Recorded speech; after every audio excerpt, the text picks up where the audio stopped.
remember the last time a new Tarnished made their way to the Round Table.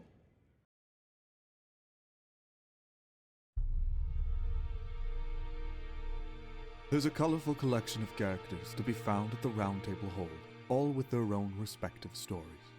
From the virtuous hunter of the living dead to the remorseful companion for those accursed, the Roundtable truly has no code, and thus, after proving their worth, Tarnished of all kinds become welcome. Yes, even you. Previous to the cast we have before us, though, there used to be another. Within Lyondell, dilapidated and lost of its inhabitants, exists the remnants of what one could call the original of a replica. While progressing through the game, we can find some of the wayward souls which used to reside here, and along with them come the tattered shreds of information that unravel into their stories. Not all are made evident or even known, but most are as artfully composed as some major characters. Unfortunately, the extent of who was present at the original hold is mostly unknown, especially given that the Roundtable Hold generally accepts wanderers, adventurers, and even prisoners alike. Accordingly, I've gathered a number of speculative, likely, and the more definite examples, but not all members will be discussed in length, if only for the sake of attempting brevity. To begin, we can inspect the coded sword for a small bit of information, which is relevant to creating a timeline. This weapon is found in the throne room of the fortified manor, which we know is the headquarters of the past Round Table. Hidden sword once granted to the Tarnished of the Round Table by the Two Fingers. A formless cipher comprises its blade, which deals holy damage no shield can repel. Champions would gather at the Round Table Hold in days long past, when the Two Fingers were masters of oration, their flesh yet full of vigor. Of note is the last line, which indicates that the current stature of the Two Fingers is one of great aging, signifying that the hold we now take solace in is one of the present future, and not of the past. The first and most prominent member of likely existence in days of old is the current leader, Sir Gideon Ofnir, the All-Knowing. With the procurement of knowledge came cunning, and Gideon is not without his own sleight of hand. As apt as they come, his very name gives reference to a weaver and an insider, as one of the snakes that slithers at the base of the great ash tree in Nordic mythology. As many know, Gideon's role begins as that of a guide, but is later revealed to be more of an instigator, as we become bent in confrontation at the base of the Erd tree for our final meeting. Other likely members from the past which I could confidently surmise are Enya, the Finger Reader, and the Two Fingers themselves. Given the description of the coded sword, it is most likely that the Two Fingers were present, and we can at least assume that Enya, as a Finger Reader for the Two Fingers, was also likely in attendance. More speculatively are Hugh, the blacksmith, and Encha of the royal remains. Through dialogue, we learn that Hugh has been employed by Marika for the mysterious purpose of crafting a weapon which can kill a god, which may have extended before the Shattering. When looting the fortified manor, we can find his blacksmith hammer, along with the sanctified wet blade, which strangely seems to provoke a reaction from Hugh and may indicate his pre-existence there. No. I need to do better than this. This will never kill a god. I can do better than this. It needs to slay a bloody god. As Encha is essentially the envoy assassin of Ofnir, we can assume that he was previously present, though there is no fact to this, and the same could be said of Nefelilu. An interesting note about Encha is his armor states that the bones belong to an ancient lord, the soulless king, and the lord of the lost and desperate.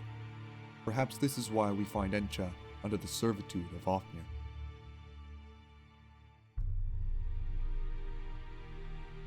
While all characters have their own sheen and quality, some more interesting examples, in my opinion, come from outside of this current group. There are those we meet only momentarily, and without inspection, it's difficult to ascertain their purposes as more than set pieces.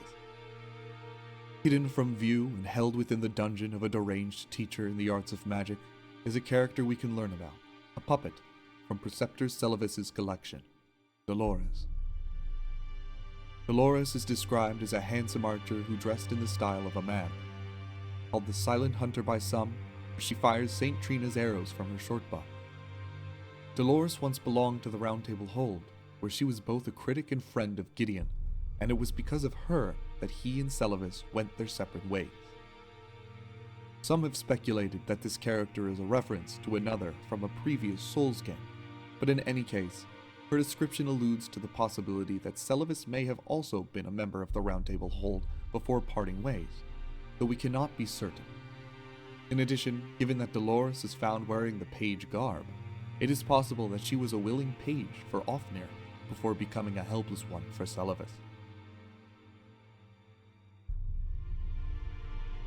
Of even less detail is reference to a character and a group purposefully obscured among the Hold, Crepus the Confessor and the Roundtable Assassins. At the bottom of the Roundtable, behind a gargoyle gate, we find a chest which contains the Crepus Blackkey crossbow, with a description that states, "Weapon of Crepus, who served the two fingers from the shadow of the Roundtable as the head confessor." Going further, behind a second gargoyle gate in the room we found the crossbow, we find the Assassin's Prayer Book, which was given to these assassins to learn certain incantations of their deadly trade. Connected to Crepus via their craft is Riley the Idol, who we can invade as a part of Tanith's mission from the Volcano Manor. Riley can be seen wearing the Confessor outfit while wielding a Black Key crossbow, and upon death will drop Black Key bolts along with the Crepus Vial.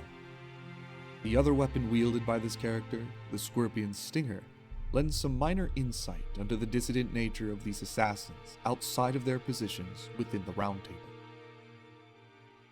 Dagger fashioned from a great scorpion's tail, glistening with scarlet rot. Ceremonial tool used by heretics, crafted from the relic of a sealed outer god.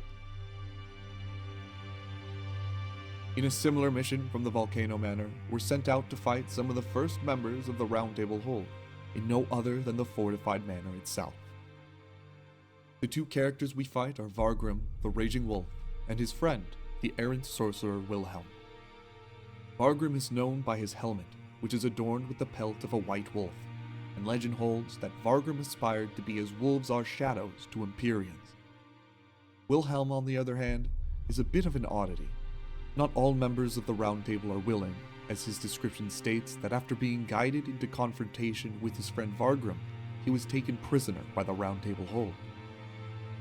The word errant can refer to straying from the proper course, or a search for adventure, which seems to be appropriate given the items we find on this character after death. The Hierotis Helm, for example, is one granted to scholars who engaged in nomadic study away from the academy, while the staff he wields, the Staff of Laws, is one which is wielded by sorcerers who believe that discovery comes from acts of asceticism, severe self-discipline, hermetism, and the avoidance of indulgence. While speculative, the name of the helmet worn by Wilhelm is a rather curious misspelling of another name, Herodotus. This is the name of an ancient Greek poet who was known most specifically as the author of a collection of short comedies entitled Mime. Given that Wilhelm's robes describe him as a silent seeker of sorcery, I can't help but feel that this was a purposeful, tongue-in-cheek connection, and even more so is the uncanny similarity of his helmet, which in ways is reminiscent to that of a Greek comedy mask. The last character worthy of discussion can be found as an invader in the large entranceway of the Roundtable Hold, Mad Tongue Alberic. Alberic was an aloof yet disturbed heretical sorcerer, said to have been driven mad by jeering tongues during his service to the Roundtable Hold long ago. The armor set we find on this character is riddled with red glintstones, said to be formed by blood sacrifices, which may contribute to the fact that this armor set strengthens aberrant thorn sorceries. The term aberrant refers to his heretical nature, while the fact that he uses thorn sorceries may be reference to his place of origin. Given that these spells are Briar by name, There's reason to believe that, like the Briar characters of Elden Ring, such as Elemer and the Bell-bearing Hunters, his home may in fact be the faraway land of Eochaid, which itself is an iconic term in Irish-Scottish dialect for historical, legendary figures. Even more interesting is the reference made by this character's name, Alberic. In Germanic folklore, Alberic is synonymous to the French Oberon, king of the fairies. The story goes that Alberic was a dwarf-like creature who guarded a great treasure until the legendary Siegfried bested him. Alberic then entered service under Siegfried, who notably would later pull his beard in mock combat. I believe the Alberic of Elden Ring is a somewhat coy twist and extension of this character's mythology. Driven mad by mocking, rather than simply accepting servitude, he took revenge by cutting out the tongues of those who jeered, which we can loot from his body upon defeat and use to lure other tarnished for our own dueling.